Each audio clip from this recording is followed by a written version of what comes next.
So I just use a plain crackers, put it into a plastic bag like that, and then use a hand to break it up first.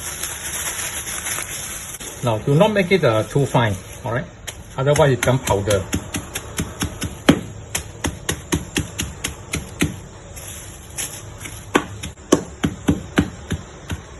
Okay, so you have all these small little flakes for you. Now the potato here, cut it into half first, then into thick slice, about this thickness.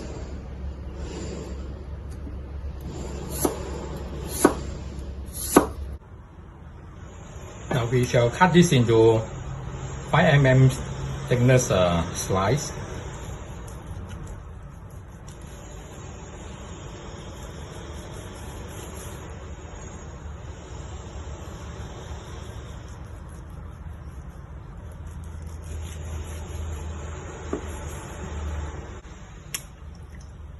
Now after cutting them, put them on the chopping board. Use the end portion of this cleaver, just smash it. Now this will help to tenderize it. Okay, turn it over, do the same thing. Now you can see that they expanded up already.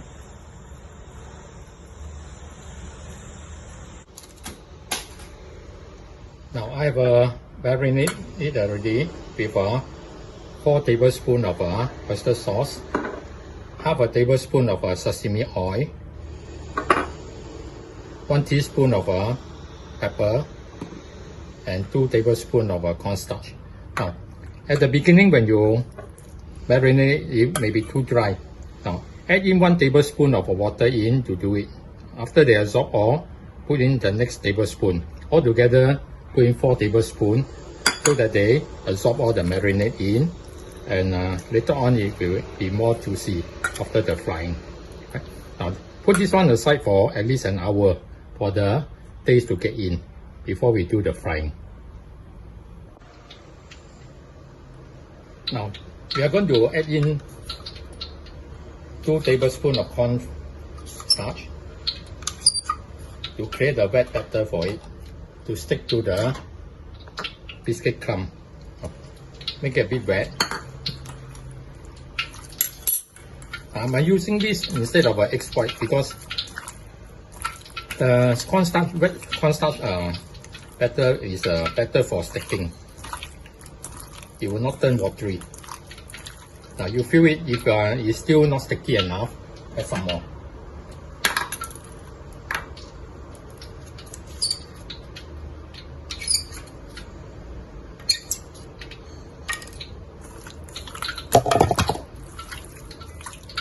Now feel that every piece of it is sticky enough.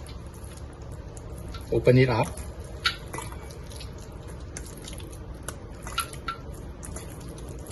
Now use your left hand to handle the wet item, your right hand to handle the dry item. Okay, now after you coat it, turn it over.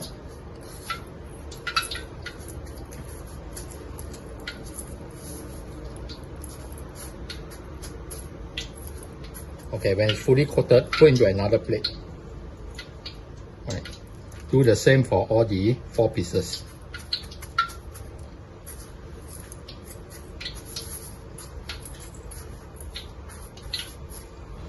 We shall heat the oil until 3/4 hot.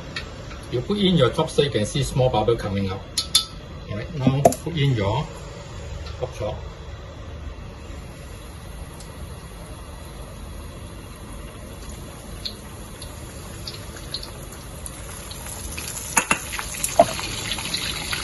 Now do not move it. Let the surface here form first. Now maintain a medium heat. We shall fry until they become light golden brown. Alright.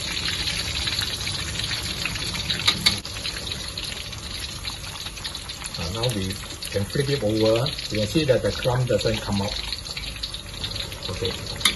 Now keep it at this temperature. You can see that the bubble is very gentle.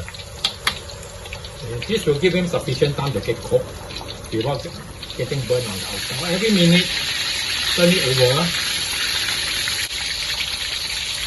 After 3 minutes, take it out. Now you can see that they are a bit brown already. Bring it out and let it get dry. To strain off all this residue first before you introduce the next batch in.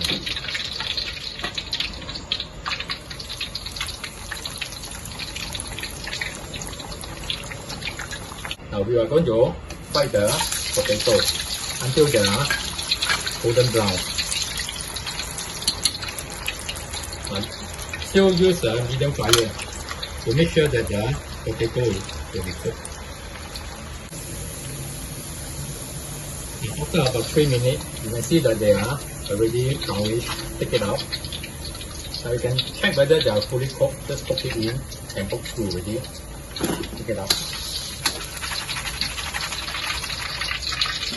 Now we are going to do a second fry of the pork chop. In the process, we have waited about 3 minutes. Okay, the pork chop already cooled down. You can see that the crust is very softened. Right? Now this is because the steam from the meat that we fried earlier is coming out, so the crust become wet. Now, turn the heat to the highest. Wait for it to heat up first. Now we take a new chopstick to try. Okay, once you put in, you see bubble immediately form. It's very hot already. Now you put it in just for 10 seconds. Okay. Now this will drive out the moisture from the surface without overheating the inside.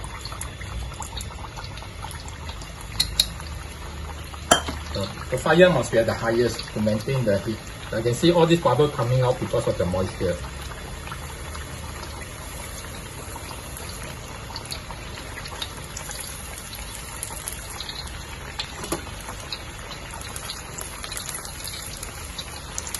Now once you see that the bubble reduces, take it out. If we put it in too long, it will heat up the inside and the steam will come out again. Now we shall cook the sauce. Now retain 2 tablespoons of oil in. Put in all your garlic,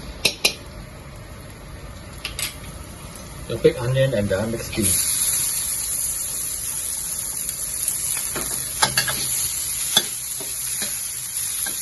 Okay, put to medium fire. Fry until you can smell the fragrance from the onion and the garlic.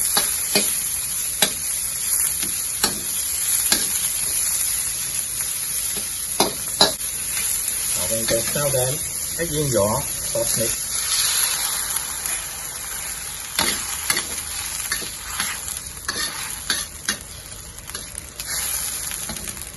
Now let it come to boil and then let it boil for about 2 minutes. After 2 minutes, add in half a teaspoon of salt to balance it. Now then test the taste and adjust accordingly. Okay, it's good enough already. Now, add in a bit of thickening so that it will cling on to the pork chop later on.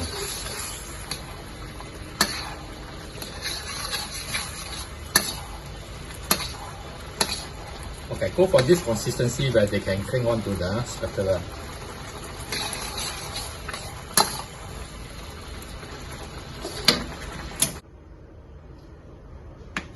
Now we shall now cut our pork chop.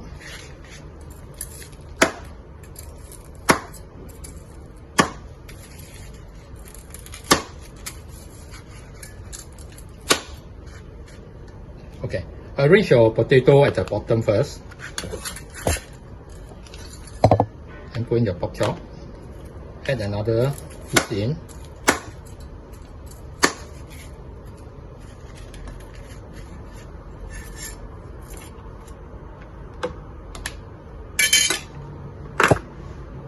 Now scoop in our sauce.